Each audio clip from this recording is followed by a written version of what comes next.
नमस्कार दोस्तों, आपके अपने YouTube चैनल एग्जाम फास्ट में स्वागत है। मैं संदीप सर आज आप लोगों का करंट अफेयर्स सेशन लेकर आया हूं जो कि काफ़ी महत्वपूर्ण है। आपके करंट अफेयर्स जो आपकी आगामी सभी प्रतियोगी परीक्षाओं में पूछे जाएंगे, इमेज पद्धति से आसानी से आप लोगों को समझ में आ जाएगा कि क्या क्या घटनाएं कैसे हुई हैं।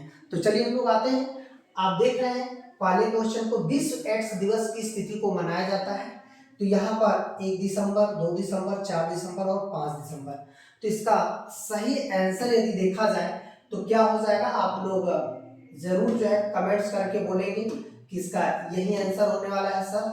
अब देखिएगा, तो चलिए हम लोग आते हैं और इसकी थीम की बात करते हैं। तो 1 दिसंबर को एड्स दिवस मनाया जाता है और कह सकते हैं इसकी थीम, यदि थीम की बात किया जाए तो समुदायों का नेतृत्व करने दें, समुदायों का नेतृत्व करने दें।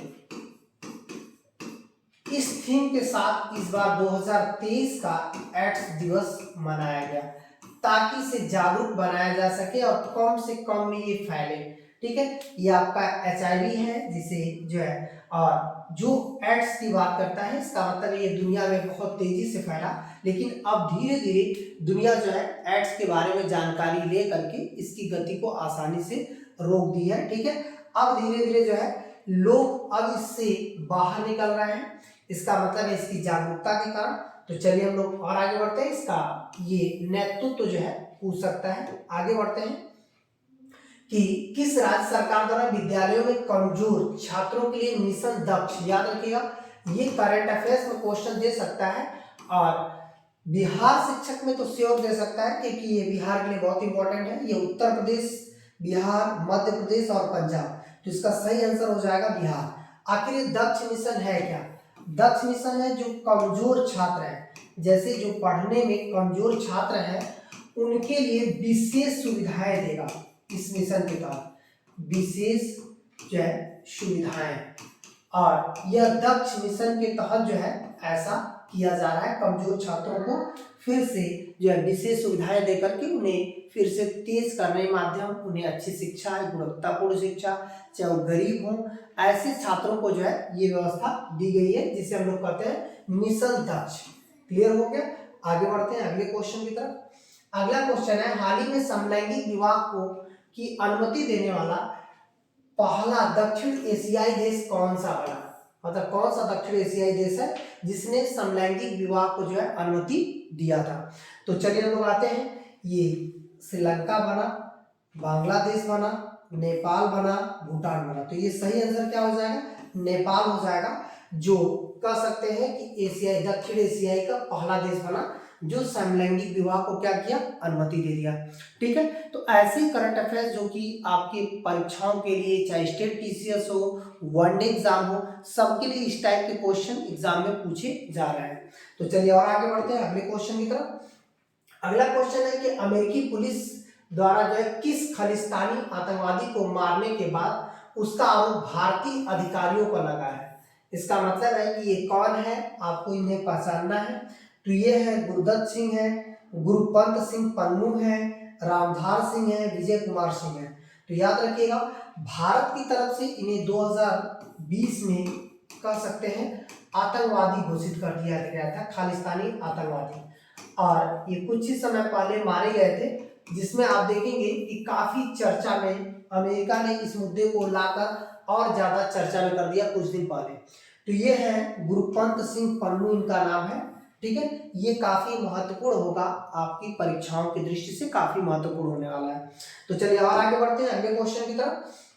अगला क्वेश्चन जो है हम लोग कह सकते हैं कि UN climate change conference COP28, देखिए COP28 का आयोजन 2023 में होने जा रहा है। ये 2023 में कहां पर होगा? ये जो COP है, ये कॉन्फ्रेंस एक ऐसा है, एक ऐसा कॉन्फ्रेंस, एक ऐसा हम लोग कॉन्फ्रेंस करते हैं जो पर्यावरण, इन्वायरमेंट के प्रति लोगों को सजग करते हैं, लोगों को सचेत करते हैं और आपस में बैठ करके इन्वायरमेंट को संतुलित करने का काम करते हैं। उसके लिए COP की बात की गई है। इसकी शुरुआत 1992 में सभी देशों का हस्ताक्षर करके प्रारंभ किया गया था। ये देखिए, ये प्रोग्राम इस समय शुरू किया गया था और ये इस बार 2023 वाला ओमान में होने वाला है, दुबई में, कुवैत में, बगदाद में। तो यहाँ पर देखिए क्या दिया है, दुबई जो है कह सकते हैं 2023 जो एक समिट है कॉप का 28वां, तो इसका सही आंसर क्या हो जाएगा, दुबई हो जाएगा। चलिए और आगे बढ़ते हैं अगले क्वेश्चन की तरफ। अगला क्वेश्चन है देश का सबसे बड़ा, याद रखिएगा देश का सबसे बड़ा जो है या सबसे ऊंचा यहाँ की बात करता है ध्वज हाल ही में जो है कहां पर फहराया गया।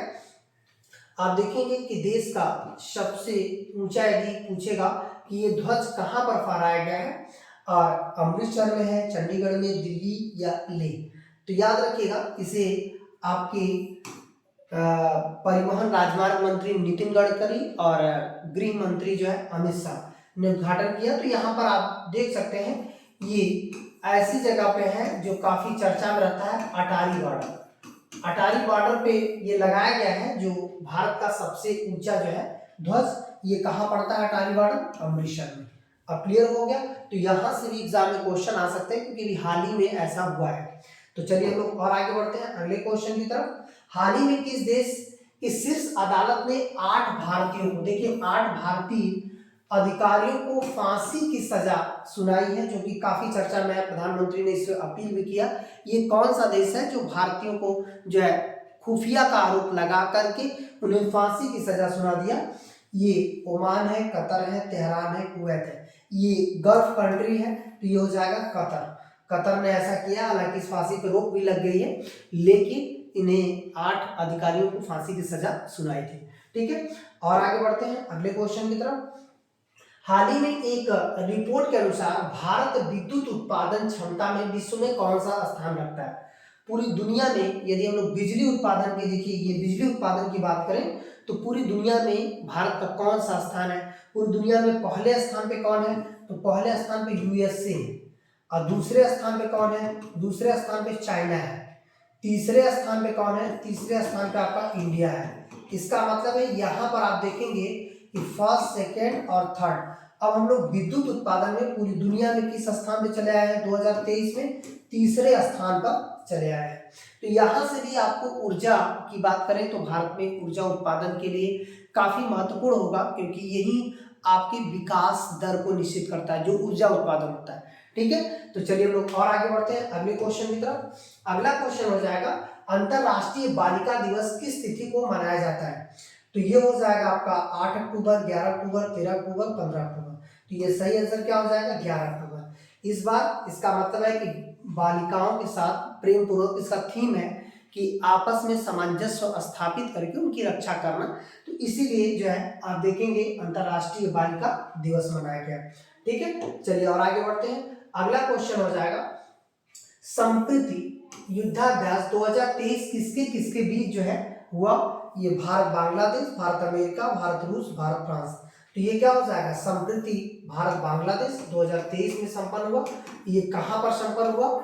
ये हो जाएगा उत्तरी बंगाल की खाड़ी वाले क्षेत्र में हुआ था। बंगाल की खाड़ी, उत्तरी बंगाल की खाड़ी क्षेत्र में जो है यह युद्धाभ्यास संपन्न हुआ, जो कि काफी महत्वपूर्ण युद्धाभ्यास माना जाता है। ठीक है, संप्रति करके जो क्वेश्चन आएंगे तो यहाँ से क्वेश्चन आ सकते हैं।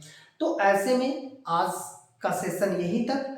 ऐसे ही रेगुलर आपको करंट अफेयर्स भी क्लासेस दी जाएंगी। जितने भी महत्वपूर्ण कंटेंट बनाए जाएंगे वो आपको चित्र विधि से दिया जाएगा, जो आप आसानी से याद कर सकते हो। इसे 1-2 बार यदि देखते हो तो आराम से याद हो जाएगा। ठीक है, अंत तक बने रहने के लिए बहुत बहुत धन्यवाद। वीडियो पसंद आती है तो लाइक, सब्सक्राइब, शेयर तो भाई बनता ही है। ठीक है, धन्यवाद।